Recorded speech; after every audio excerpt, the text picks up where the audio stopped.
পেঁয়াজু বানানোর জন্য মসুরির ডাল ভিজিয়ে রেখেছি।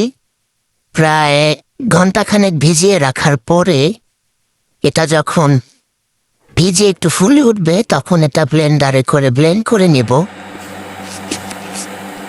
এই যে ব্লেন্ড করতেছি, এরপর এটাকে আইসক্রিমের বক্সে ঢেলে এটাকে যদি ডিপ ফ্রিজে সংরক্ষণ করা যায় প্রতিদিন বের করে করে, ওটা দিয়ে পেঁয়াজু বানালে প্রতিদিন আর ডাল ব্লেন্ড করতে হবে না। এই যে ভ্যানিলা আইসক্রিমের বক্সে করে ডালটা আমি ডিপ ফ্রিজে তুলে রাখবো। হ্যাঁ, আইসক্রিম খেতে গিয়ে কেউ কেউ দেখবে যে আইসক্রিমের মধ্যে ডাল বাটা। এরপরে কিছু পেঁয়াজ কুচি, কিছু কাঁচামরিচ কুচি আর এই বাটা বা ব্লেন্ড করা ডালের মধ্যে দিয়ে দিব হলুদ গুঁড়ো, মরিচ গুঁড়া আর সামান্য পরিমাণে স্বাদ মতো লবণ। এরপরে সবগুলোকে একসাথে মাখিয়ে নেব কিছুক্ষণ।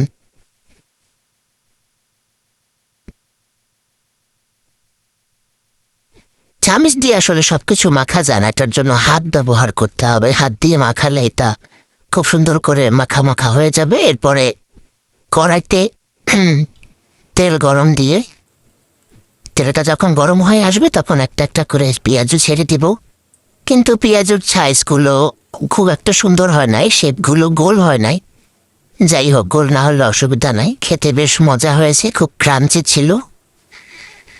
হ্যাঁ, এরপরে আমি একটা একটা করে পেঁয়াজু উল্টিয়ে দিব। তো নতুন একটা খুন্তি নিয়ে এসেছি, কিন্তু এই খুন্তিটা দিয়ে উল্টানো আবার বেশ মুশকিল। এই এই এই এই এই আরে, আর একদিকে দৌড় দেয় কয়, আর একদিকে কোথায় দৌড় দাও? হ্যাঁ, আরে এখন তো দেখি আবার ফ্রাই প্যান আর একদিকে দৌড় দেয়, ঘটনা কি? এই উল্টাই যা, উল্টাই যা, উল্টাই যা। এই এই আবার আর একজনের গায়ের উপরে উঠুস কেন বেয়াদব?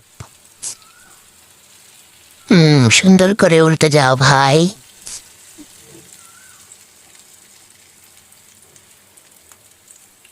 এই এই এই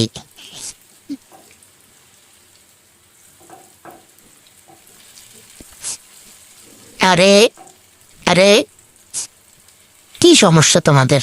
উল্টাইতে চাও না কেন? আরে, আবার লেগে গেছে। আস্তা একটু কমাই দিব, নইলে উপরে পুড়ে যাবে। এই যে ভাজা ভাজা হয়ে গেছে, এখন উলট পালট করে এটাকে তুলে নিব। খেতে কিন্তু বেশ মজাই হয়েছিল।